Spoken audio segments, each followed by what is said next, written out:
If the question is about liberalism and democracy, so of course we are talking about some kind of modernity and a new system, a new thought in the Middle East and in Iran, Iraq, in Pakistan and in Afghanistan, that people should have the right to vote what they believe is right.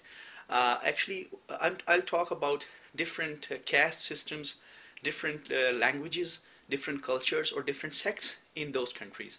If somebody belongs to a particular tribe, or somebody in Iran, in Pakistan, or in Iraq, or Middle East, belongs to some particular sect, he's Shia, Sunni, Wahhabi, Ahl Hadith, or he's a non-Muslim, Hindu, or Christian, or Buddhist, so they should have their say, their voice in their parliaments according to their population, according to their majority. Like where the Sunnis are in majority, they should have the seats in the parliament according to their ratio.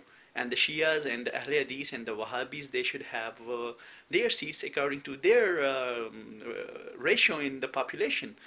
And like in Iran and in Iraq, which the Kurdish are there, they should have a say in their parliament according to their population and ratio. And somebody belongs to a different culture or belongs to a different province, like in Pakistan, if somebody speaks Punjabi, Saraiki, Hazara, or Pashto, or Urdu, or Maiman, or Sindhi, or whatever, it's not a division of nations.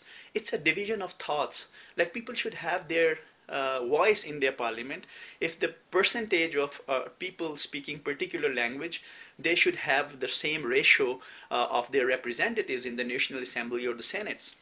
So I would say like most of the students who are international students here in US or in England or France or in Canada or in even in the Middle East, if they belong to India, Pakistan, or from Afghanistan, Iraq, Iran, or Middle East, those international students who are studying here, most of them they're from the elites, they are from the rich people, they are the sons and daughters of politicians, and they believe us, and they believe on this idea that yes, there should be a freedom of thought, there should be a liberalism and modernity and peace in those regions.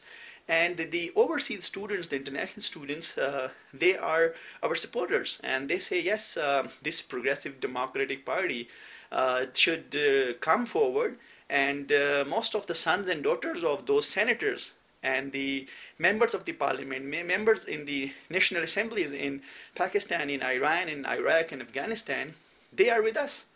They say yes, the traditional politics should be no more in those countries. And people should come up and they should argue, they should ask their fathers, their uncles, or their grandfathers about the traditional politics that we have nowadays in those regions. And this way, the representatives of those people sitting in the Senate and national assemblies, of course, they are their sons or daughters. If they believe in idea of liberalism, modernity, and peace and development, of course, I think the old politicians will, of course, like the talk, and they would like to have the new generation to come up. So that's why I usually say, like most of our supporters, they are sitting on the Facebook, they are sitting on the Twitters, or they are sitting on emails or like websites and all that kind of tools. So these are our supporters, those who are studying in the universities and colleges in US or in Canada or England or France or in other countries, and they belong to Middle Eastern or South Asian regions. So that's what we talk about liberalism. It's not like we are taking away their things, their culture, or their way of living.